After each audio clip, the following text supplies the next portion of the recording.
അതുകൊണ്ട് തഅറഫ് ഇലല്ലാഹി ഫിർറഖാ യഅരിഫുക ഫിശ്ശിദ്ദ.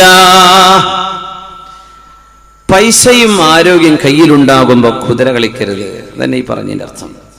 മദ്യപാനവും മയക്കുമരുന്നും ലഹരിയും പെൺകുട്ടികളെ പിന്നാലെ നടക്കലും ഈ പരിപാടി യൗവനകാലത്ത് നിങ്ങൾക്ക് നിർത്താൻ പറ്റുമോ? നിങ്ങളുടെ വാർദ്ധക്യത്തിൽ അള്ളാഹു നിങ്ങളുടെ കൂടെയുണ്ട്. നിങ്ങളുടെ സമ്പത്ത് അള്ളാഹു സംരക്ഷിക്കും. നിങ്ങളുടെ മക്കളെ അള്ളാഹു സുരക്ഷിതരാക്കും. നിങ്ങളുടെ രാജ്യം സുരക്ഷിതമാകും. നിങ്ങളുടെ പരിസരങ്ങൾ സുരക്ഷിതമാവും.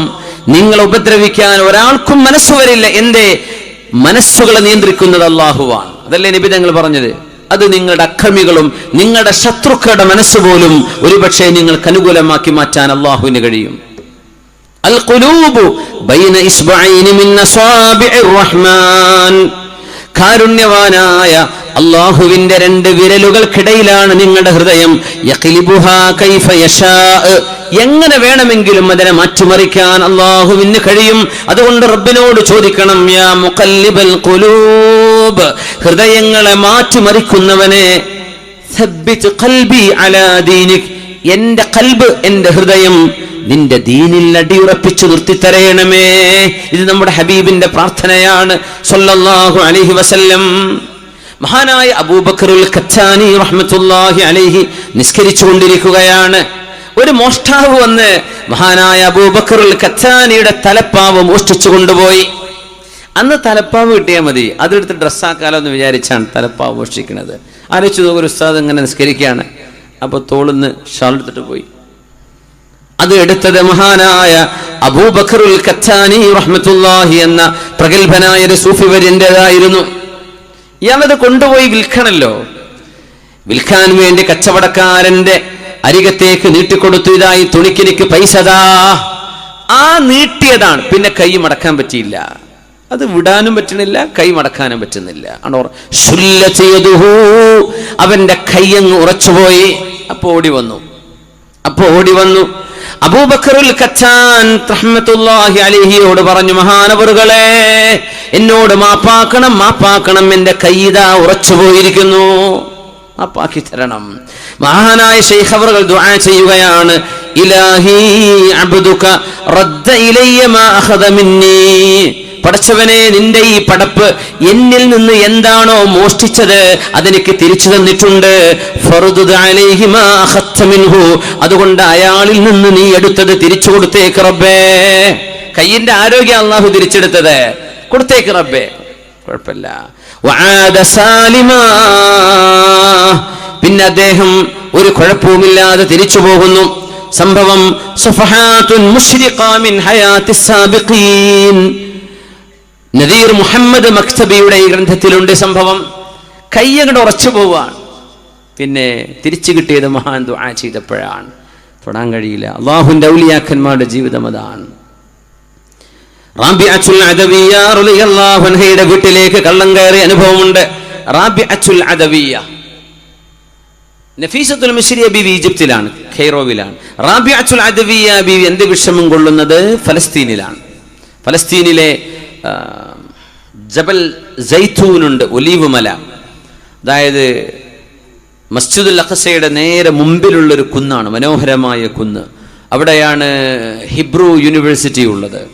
അവിടെയാണ് ഈസാ നബി അലൈഹിസ്സലാം ആകാശത്തേക്ക് ഉയർന്ന സ്ഥലമുള്ളത്. അവിടെ ഒരു ചെറിയ പള്ളിയുണ്ട്, ഇപ്പോൾ ഒരു മുനാരമുണ്ട്. ഈസാ നബി അള്ളാഹു ആകാശത്തേക്ക് ഉയർത്തിയ സ്ഥലം. അതിന്റെ കുറച്ച് ഇടത് ഭാഗത്ത് താഴേക്ക് പോയാൽ സൽമാനുൽ ഫാരിസി റളിയല്ലാഹു അൻഹു ഉണ്ട്.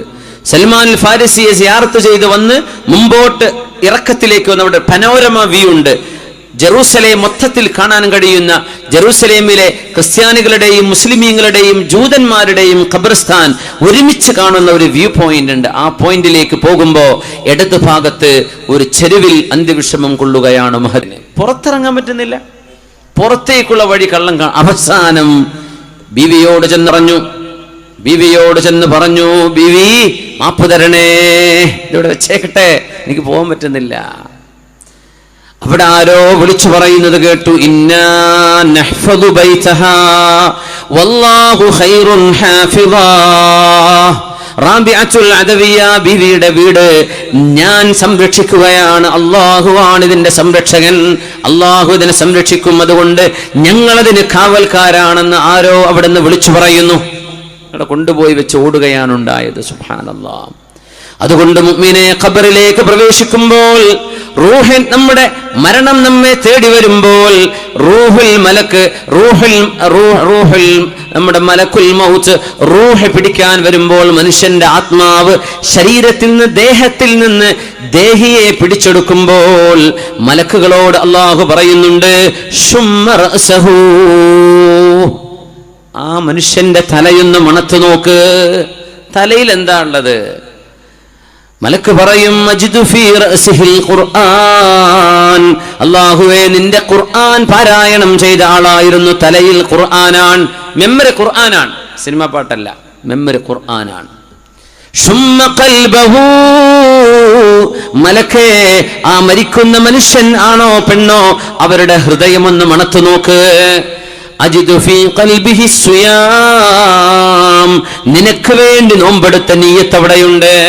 നോമ്പ് വയറ്റിലാണ്, പക്ഷേ നിനക്ക് വേണ്ടി ചെയ്ത ഇഖ്ലാസ് ഖൽബിൽ കാണാനുണ്ട്. ശുമ്മ ഖദമൈ, ആ മയ്യിത്തിന്റെ കാലൊന്ന് മണത്ത് നോക്ക് എന്ന് അല്ലാഹു മലക്കിനോട് പറയുന്നു അത്രേ.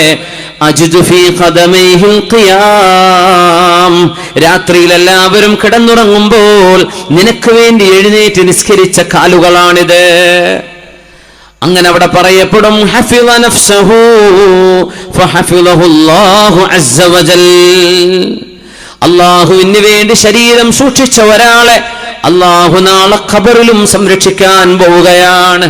നമ്മുടെ തൊട്ടടുത്തല്ലേ വർഷങ്ങൾ കഴിഞ്ഞ് മരിച്ച മയ്യത്തിനെ വർഷങ്ങൾ കഴിഞ്ഞ് നോക്കിയിട്ട്, ഇവിടെ ചിത്താരിയിൽ എവിടെയായിരുന്നത്, പൗവല് മൗവൽ ബേക്കലിനടുത്ത്, ഇവിടെ മാത്രമല്ല എത്ര സ്ഥലങ്ങളിലുണ്ട്, എത്ര സ്ഥലങ്ങളിൽ. അപ്പൊ പറയാം മണ്ണിന്റെ ഗുണം. എന്ന് തൊട്ടപ്പുറത്തുള്ള ആളെ കാണട്ടെ, 3 മാസം മുമ്പ് വെച്ച ആളെ കാണാനില്ലല്ലോ, ചെളിയായി മാറിയിട്ടുണ്ടല്ലോ. 40 കൊല്ലം മുമ്പ് മരിച്ചാടെ കഫംപുട പോലും കേടാവാതെ കാണുന്നു. ഇത് മദീനത്തെ മക്കയിലെ അവിടുത്തെ മഖബറകളിൽ കാണുന്നുണ്ട്. ഹൈവേക്ക് വേണ്ടി റോഡ് ഒഴിക്കുമ്പോഴാ ഖബർ കാണാം, അവിടെ നിർത്തും. അങ്ങനെ മഖാമുകൾ റോഡരികിൽ കാണാറുണ്ട്. എന്റെ സിംഗപ്പൂരിൽ ഒരു ഖബറുണ്ട്. അവിടെ എന്താ പറയുക, ഞാനവിടെ പോയിട്ടുണ്ട്. സിംഗപ്പൂരിലെ മെയിൻ ഹൈവേയുടെ ഒരു ഓവർ ബ്രിഡ്ജ് കടന്നു പോകാൻ. ആ ഓവർ ബ്രിഡ്ജ് കടന്നു പോകണമെങ്കിൽ ഒരു മഹാനുഭാവന്റെ മഖാമുണ്ട് അവിടെ. പോയിട്ടുണ്ടോ? സിറ്റിയിൽ തന്നെ ഫ്ലൈ ഓവറിന്റെ താഴെ വളരെ കണ്ണായ സ്ഥലമാണ്. സിംഗപ്പൂർ തന്നെ ഒരു ചെറിയ നാടാണ്, അവര് സിറ്റി സ്റ്റേറ്റ് ആണ്, അവർക്ക് സ്ഥലം പോരാ. ഈ ഖബറും പള്ളിയും അവിടുന്ന് പൊളിച്ചു മാറ്റണമെന്ന് അവിടുത്തെ ഗവൺമെന്റ് ഉത്തരവിട്ടിട്ട് പണി തുടങ്ങിയതാണ് ബ്രിഡ്ജിന്റെ. പക്ഷേ പണി നടക്കണില്ല, പൊളിക്കാൻ പറ്റിയില്ല. ആ മഖാം അവിടെ തന്നെ നിർത്തിയിട്ട് സൈഡിലൂടെ ബെൻഡായിട്ടാണ് ആ ഓവർ ബ്രിഡ്ജ് പോകുന്നത്. സിംഗപ്പൂരോട് ചോദിച്ചു നോക്കി. ഞാൻ പോയിട്ടുണ്ട്, 2-3 തവണ പോയിട്ടുണ്ട്. അള്ളാഹുവിൻ്റെ ഔലിയാക്കന്മാർ ഇടപെടുകയാണ്, അവരുടെ വിഷയത്തിൽ അള്ളാഹു ഇടപെടുകയാണ്. അവിടെ നിൽക്കട്ടെ, പൊളിക്കാനായിട്ടില്ല.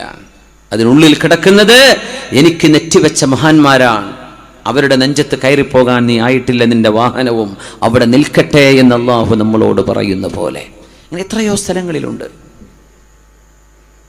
മൻ റാഖബല്ലാഹ ഫീ ഖതറാത്തി ഖൽബിഹി, ഹൃദയത്തിന്റെ ഉള്ളിൽ അള്ളാഹുവിനെ സൂക്ഷിക്കുന്ന ആളുകൾക്ക് അശമഹുല്ലാഹു ഫീ ഹറകാതി ജവാരിഹി, അവരുടെ അവയവങ്ങളുടെ ചലനങ്ങളിൽ അള്ളാഹു അവരെ സംരക്ഷിക്കും. മഹാനായ അബ്ദുല്ലാഹി ഇബ്നു അബ്ബാസ് റളിയല്ലാഹു അൻഹുവിനോട് ഹബീബ് പറഞ്ഞ ഹദീസ് നമുക്കൊന്ന് അനുസ്മരിക്കാം. യാ ഗുലാം, അല്ലയോ ചെറുപ്പക്കാരാ, യഹ്ഫദില്ലാഹ യഹ്ഫദുക, നീ അല്ലാഹുവിനെ സൂക്ഷിക്കുകയാണെങ്കിൽ അല്ലാഹു നിന്നെ സംരക്ഷിക്കും. 9 വയസ്സുള്ള മോനാണ് അബ്ദുല്ലാഹി ഇബ്നു അബ്ബാസ് റളിയല്ലാഹു അൻഹു. നബി തങ്ങളുടെ ഒട്ടകപ്പുറത്തിരിക്കുമ്പോ ഹബീബായ നബി തങ്ങൾ ആ മോനെ വിളിച്ചു ചോദിക്കുകയാണ്, യാ ഗുലാം യഹ്ഫദില്ലാഹ യഹ്ഫദുക, നീ അല്ലാഹുവിനെ സൂക്ഷിക്കണമേ, അല്ലാഹു നിന്നെ സംരക്ഷിക്കും മോനെ. മുറവിളി കൂട്ടേണ്ടതില്ല നമ്മള്. നമുക്ക് എന്തെങ്കിലും ഭീഷണിയുണ്ടോ എന്ന് തോന്നുന്നത് പോലും അല്ലാഹു തട്ടിത്തെറിപ്പിടിച്ചു കളയും. ശത്രുക്കളുടെ കരങ്ങളാൽ തന്നെ അല്ലാഹു അതിനെ തിരുത്തു വരുത്തിക്കും. 5 നേരത്തെ നിസ്കാരം നിലനിർത്തുന്നവരായി, നാവുകൊണ്ട് നുണ പറയാത്തവരായി, വഞ്ചന ചെയ്യാത്തവരായി, മയക്കുമരുന്നിനും ലഹരിക്കും അടിമകളാവാതെ, ഗേൾഫ്രണ്ടും ബോയ്ഫ്രണ്ടും കൊണ്ട് മതിമറന്ന് ജീവിക്കാതെ, അള്ളാഹുവിന്റെ വഴിയിൽ നല്ല നിലക്ക് ധൂർത്തടിക്കാതെ ജീവിക്കുന്ന ആളുകൾക്ക് യഹ്ഫളുക, അള്ളാഹു നിന്നെ സംരക്ഷിക്കും. സംരക്ഷണല്ലേ? ആരാ സംരക്ഷിക്കേണ്ടത്? ഗവൺമെന്റോ?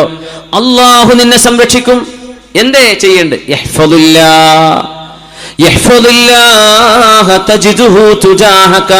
നീ അള്ളാഹുവിനെ സൂക്ഷിക്കണമേ. അള്ളാഹു നിന്റെ കൺമുമ്പിൽ നിൽക്കുന്നത് നിനക്ക് കാണാൻ കഴിയും. അത് ഭൗതികമായ കാഴ്ചയല്ല, നിന്റെ വിഷയങ്ങളിൽ അള്ളാഹു ഇടപെടുന്നത് കാണാൻ കഴിയും.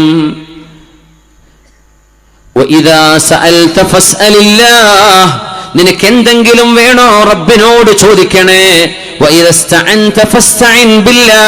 നീ സഹായം അഭ്യർത്ഥിക്കുന്നത് അല്ലാഹു റബ്ബുൽ ഇസ്സത്തിനോട് സഹായം അഭ്യർത്ഥിക്കേ.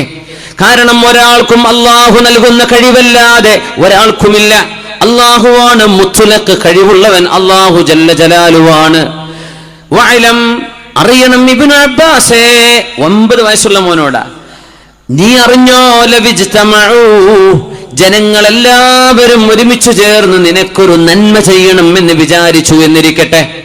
എല്ലാവരും കൂടി നിന്നെ ഒന്ന് ചികിത്സിക്കണമെന്നോ, നിനക്കൊരു വീട് വെച്ചു തരണമെന്നോ, നിന്നെ ഒരു നേതാവാക്കണമെന്നോ തീരുമാനിച്ചാൽ, ലോകത്തുള്ള മുഴുവൻ മനുഷ്യരും കൂടി പരിശ്രമിച്ചാലും അല്ലാഹു തീരുമാനിച്ചു വെച്ചതല്ലാതെ ഒരു അണു ഇണ അപ്പുറത്തേക്ക് ചെയ്യാൻ മനുഷ്യനെ കൊണ്ട് കഴിയില്ല.